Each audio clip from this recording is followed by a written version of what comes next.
Beautiful love. It was a beautiful warm Sunday morning in Plymouth, the Ocean City, on the 21st of May 2023. It's Pirate Weekend. It's been a busy weekend so far, and I'm about to take a walk around Pilgrim, discover a classic sailing boat. Let's go. Hello, Linda. Morning. So we're on board Pilgrim. What's the story of Pilgrim? So Pilgrim is a Brixham sailing trawler. Yes. She was built in 1895 in Brixham. Right. She fished and sailed out of Brixham until 1912. Yes. Then she was sold on to Sweden, where a lot of the trawlers went. She did line fishing in Sweden. Then she became a cargo vessel. She was a private yacht. She was a sail training vessel, and all of those sorts of things, all through the 20th century, up until around 1990, when she started to really show her age. Yes. So some enthusiasts in Brixham got to know about her, went over, spoke to the then owner, and did a deal to bring her back to Brixham. Uh-huh. We'd got another couple of boats in Brixham at the time, so it was very nice for us to get them back home. So we brought her back through the Kiel Canal. It was a really interesting trip because Yes. she was in quite a state. She'd been truncated, so she hadn't got the transom that is very typical of a Brixham trawler. Uh-huh. She had got a wheel, Yes. and traditionally she would have been a tiller. Where would these have been on the boat? Do you want to give us a quick tour if that's all right? Yeah. So we've now gone back to the original steering, which is a tiller. Right. Okay, so this is as the boat would have been originally. Right, okay. But when she came back to Brixham, she'd been cut off because if you look at the boat externally, you can see that this part of the transom is probably 6 feet, 8 feet out of the water. Right. That would rot. Uh-huh. Or didn't actually fit the canals in Sweden and that sort of thing. So they often. So just cut can I them just go on a slight tangent? Why were a lot of these British boats going to Sweden? off. Okay, so Brixham trawlers are very, very strong boats. Right. For trawling, they were only built to last for 10 to 15 years. Right, that's not because long. trawling a boat with a huge cod end 100 feet off the stern, Yeah. and pulling that in twice a day put a lot of strain on the boats. Right, okay. So when they went, so they were known in Sweden as being very strong boats. Yes. But they didn't fish by trawling in Sweden. They fished by line fishing. Yes. So they got really strong boats that were not really up to trawling anymore, but ideal. So for what line made them fishing. strong? What's the wood that made them? It wasn't the wood, it's just the construction, Okay. and the fact that they were constructed to do this heavy lifting and, Yes. and the heavy fishing and to move speedily and stably as well. They've Yeah. got stability. Uh-huh. And so they just had a very good name. I mean, when we went to Sweden, we went to a particular small hamlet, Yes. and there were 3 other Brixham boats there at the time. Uh-huh. So how long have you had her? So we've had her since 1999. Yes. There's been a little bit of a change in the makeup of the ownership, Yes. and we're now a fully fledged charity. Yeah. So we tried to do a lot of work initially when she came back to Brixham, but really we weren't up to raising the money and the work that needed to be done was not possible just by taking donations and getting a shareholder here and there. So we took her out of the water over in Cornwall at Mashford. Right, okay. We stripped her down and did a full marine survey. Yes. From that we wrote a specification for a full restoration. Uh-huh. We gave that to the Heritage Lottery Fund, Yeah. and they gave us the funding. They gave us initially £900,000 Crumbs. to move her and to start a full restoration. Yeah. So we then took her back up to Dartmouth. Yeah. Just beyond Dartmouth there's a creek called Old Mill Creek. We took her in there. We sat her on the beach while we waited for the award to be made. Yes. Once we'd got the funding, we floated her into a dry dock, took her up to the creek, and then we started to rebuild her. We sort of took her apart and then built her back at the same time. Right, okay. Because there were no drawings for these boats. They were made by a half model. Right, okay. And we haven't ever been able to find a half model for Pilgrim. And how many people had to work on it? Oh, God knows, in the end. I mean, we had volunteers who used to help the professional shipbuilders, and I think we were allowed match funding with something like £700,000 of match funding for volunteer help, as well as the work that we put into it. So in the end, by the time she was restored, without the interior, without the sails and the rigging, etc., she was that was 2011. Yeah. We took her back to Brixham, and then our volunteers took over doing the fit out. We put the engines in, we did the saloon and that sort of thing. And then we've had little bits of more funding. So we had a total of £1.2 million from the National Lottery Fund and some other local organisations to do the work. And now we have to operate her and to keep her sustained, so that the money that she earns goes back into keeping the boat in a good condition. So she's been to... Sorry, go on. Well, we now have... The majority of the people who work on her are volunteers. Yes. All of the trustees are volunteers. We have a full-time skipper. Yes. And we have a part-time administrator. Everybody else, and occasionally we'll have a mate or a cook or somebody if we need her. Yeah. Him or her. But other than that, it's all done by volunteers. So where else has she been apart from Sweden? So, mostly in Sweden and in the Baltic. So she'd obviously call into Norway. Yeah. She was in Germany for a while. She was in Denmark. Is that mainly on the canals or on the sea? In the canal. A lot of work when she was a cargo vessel was done in the canals. Yes. The Kiel Canal and that sort of And thing. what sort of cargo would she carry? Straw, Yes. stone, granite. Yeah. She was supposed to have had a huge chunk of granite which was taken to Germany for a statue of Hitler. Yeah. I don't think the Stuck as you Deutsch. exists. Yeah. There is some folklore that says she was fired on by a German gunboat because she was suspected as being running guns for the Norwegians, for the resistance. And we did find bullets actually in the stern. So she was the original Norwegian wood. Well, sorry, I play on wood. I play on words. Play on words, yeah. No, we found some bullets, but they were World War One, I think. Yes. But then, if you think about World War Two and the fact that everybody was short of ammunition, they just used whatever they could get hold of. So, so now we do quite a story. work. Make a good film actually. Well, we can't actually. We've tried to substantiate that story and we haven't, which is why I always make a point of saying it's folklore. Yes, okay. But it is a nice story. Yeah, but it would make it a nice film. Yes, it would. There's lots of boats that come through the southwest, or have been in the southwest over the past. There's a boat called Mohegan that was sunk just off Cornwall, and they call it the Cornish Titanic. Right. And the author of the book isn't around anymore, but I worked with him for a while, quite a few years ago. Wow. But it's a really, really nice boat anyway. Yeah. You've maintained it very well. Yeah. So I mean, all winter from October through till Easter, we're doing maintenance. Yeah. So we do refits. We come out of the water every other year. We've been lifted out a couple of times. Yeah. To get underneath. And what's it mainly used for now? So now we sail from Easter to October. We do all sorts of sailing trips. Yes. So we do charters. Yeah. It's mainly charters. So we do whole boat charters, or just individual people can book to come. Yeah. So we do half days, full days, single overnights, just as a taster for people. We do 3 or 4 day sessions where we go around the local coast. We work out of Falmouth for a few weeks every year, and we go to the Isles of Scilly. Yeah. We do the Cornish coast. We're going to Paimpol Festival this year in France. We go over to Brittany, the Channel. Whereabouts is Pol in France? Paimpol. Paimpol is in Brittany. It's not far from Les Ardriers, which a lot of classic. That'd be nice to go on.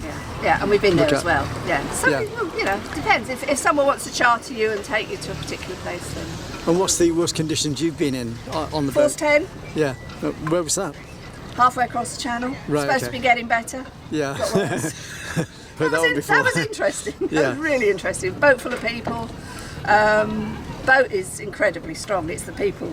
Yes. That, Is it easy to manoeuvre with this size? She can be difficult. Yeah. She can be difficult. I mean, obviously it's a tiller. Yeah. And you get a lot of weather help. Yeah. And our skipper is currently our current skipper is South African. Right. And he's been with us now for And we're 5 all, years. all for multiculturalism. Oh yes, And yeah. we're a global family, and I've been all over Europe doing documentaries. So, Yes. and so I'm not into having boundaries in any way at all. And boating takes away boundaries as well. No, and actually, since I've been involved, when I first became involved, which was 22, 23 years ago, Yes. very few women involved. Yes. We might have been involved in doing a bit of catering, although I used to go, I'm not going anywhere near the galley just because I'm a woman. Show me what you want me to pull and I'll pull it, you know. Yeah. So what was the reaction with the guys you were working with then? That's all right. Yeah. She's just bullshit. Nothing wrong in being bullshit. Absolutely not. You get enemies, but you get a lot more respect in the end. Yeah. But I've noticed over the last 10 years that we've been working commercially, a lot more females. And at the moment, we've actually got some interns. We've got one who's Australian, Yes. more inclusivity, male. We've got another young lady who's going to university in September. She's with us, and we put them through some training. And then we have a cook who's Italian. And how did you get into? She's female. Sorry. She's female. And how did you get into boating in the first place? I'm from Gravesend in Kent. Yeah. And I used to live near the river. Yeah. And we had the shrimpers and the Bawley Bay shrimpers and that sort of thing literally on my doorstep. Yes. And I was just always really interested in boats.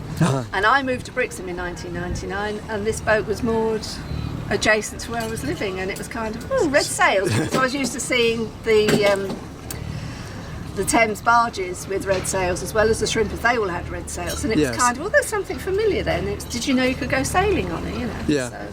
So yes, I went sailing, been bitten, and now they say if you snap me in half, I've got BM45 all through the middle of me like a rock. Yeah.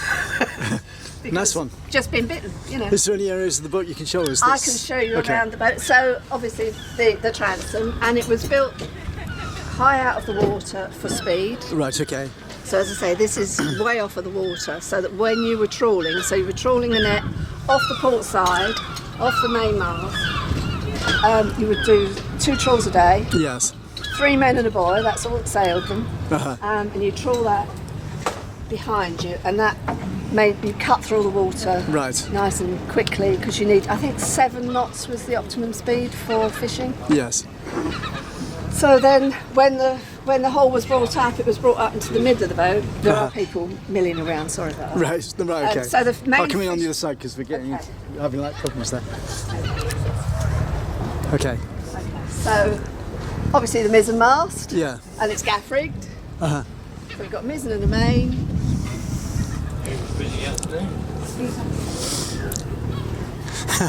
Traditional food. We've kept her as close to original layout as we can, Yes. so she's authentic as possible. Coming around the other side because of the lighting. So this was the main fish hatch. Yes, okay. So the trawl would be brought in, the net would be open, Yes. the boy would be cleaning, gutting the fish, putting it into baskets, throwing it down into the hull. Right, okay. And that was just... And that's living accommodation It is now, but it was originally the fish hatch, which was just racks and baskets of ice, and that's where the fish was taken. Yeah, okay.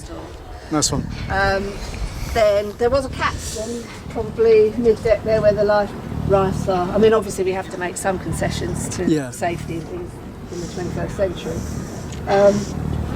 So we had a steam capstan. What sort of wood is she made of? Traditionally they were made of elm, larch and oak. Yeah. So frames of oak.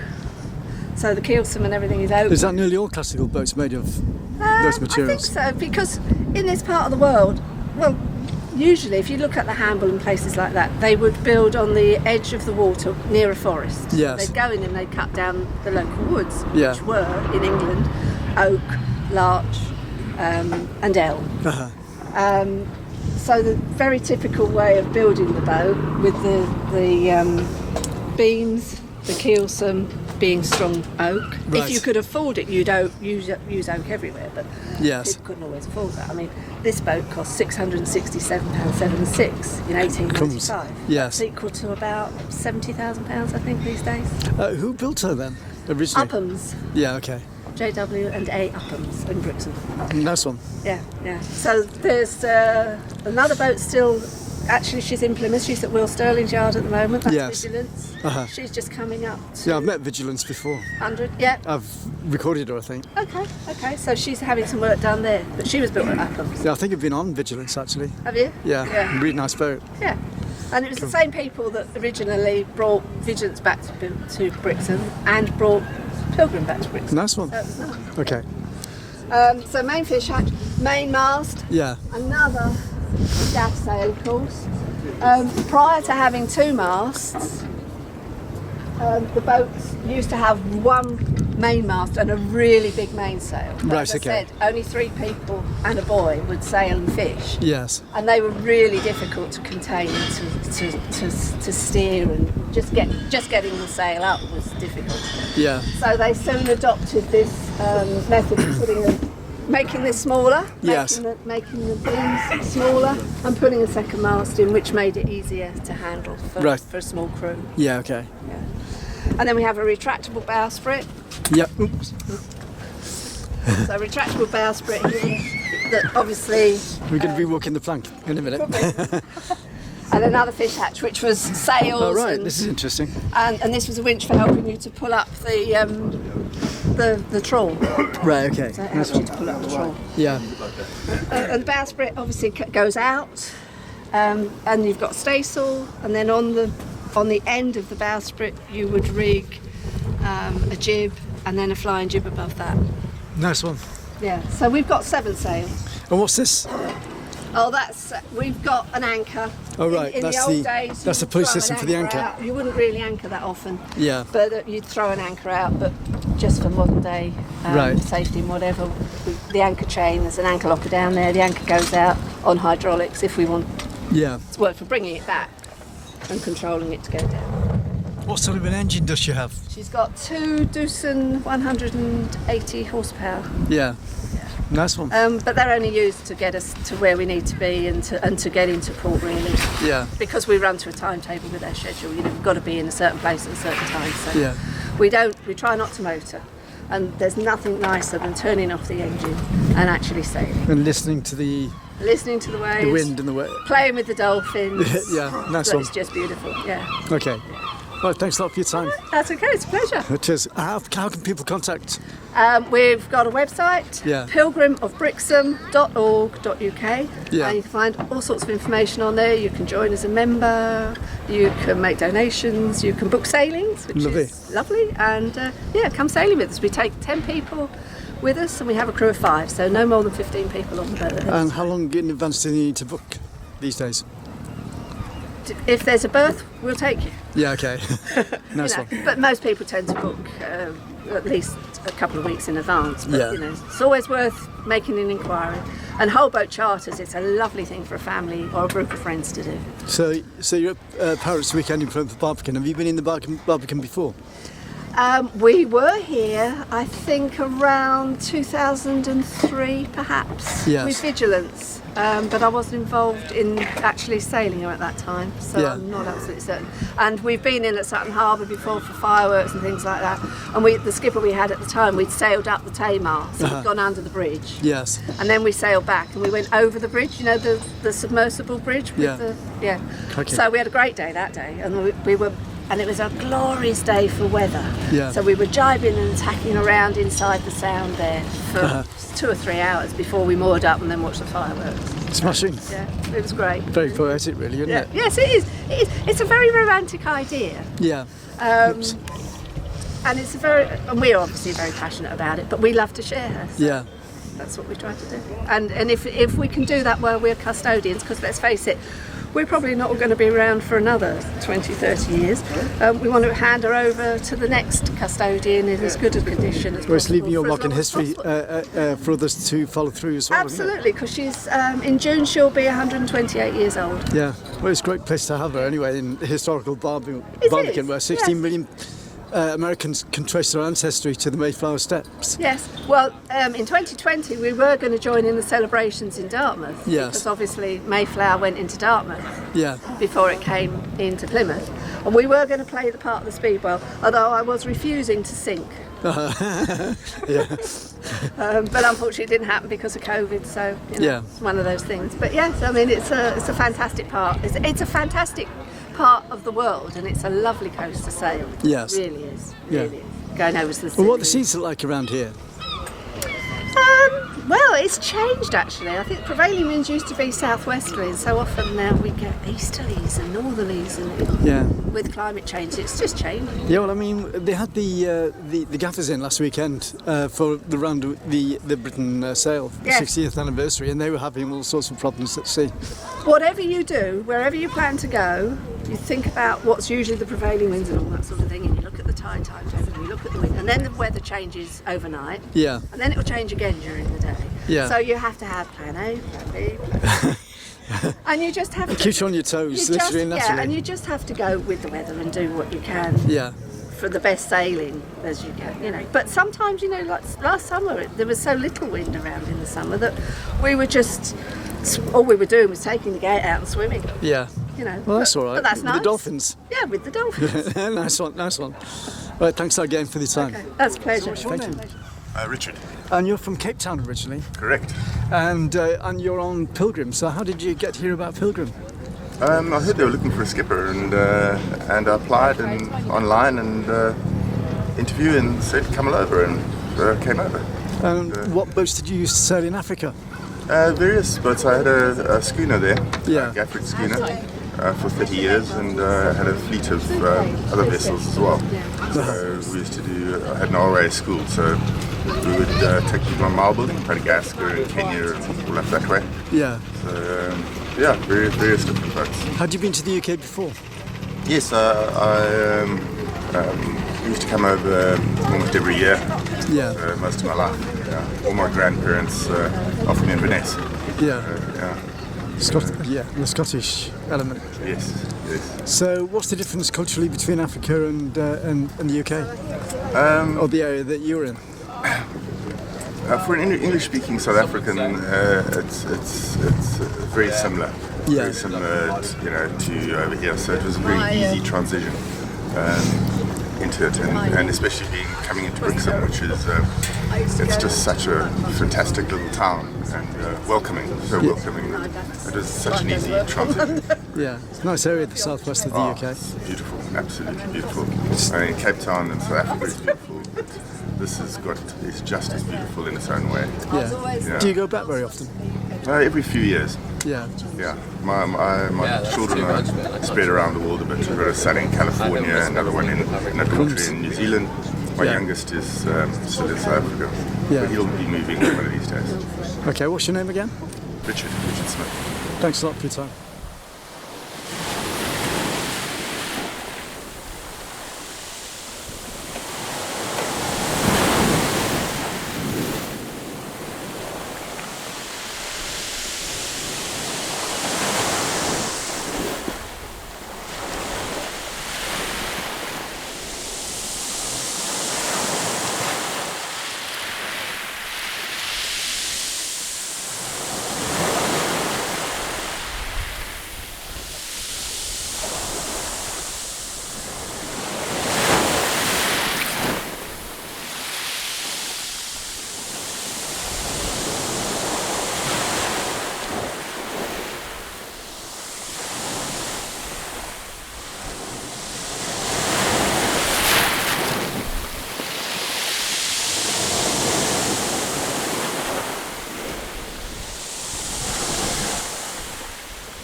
Special thanks to everybody at Pirate Weekend in Plymouth 2023 and Pilgrim Heritage Sailing Foundation, based at Brixham Laboratory, Freshwater Quay, Brixham, TQ5 8BA.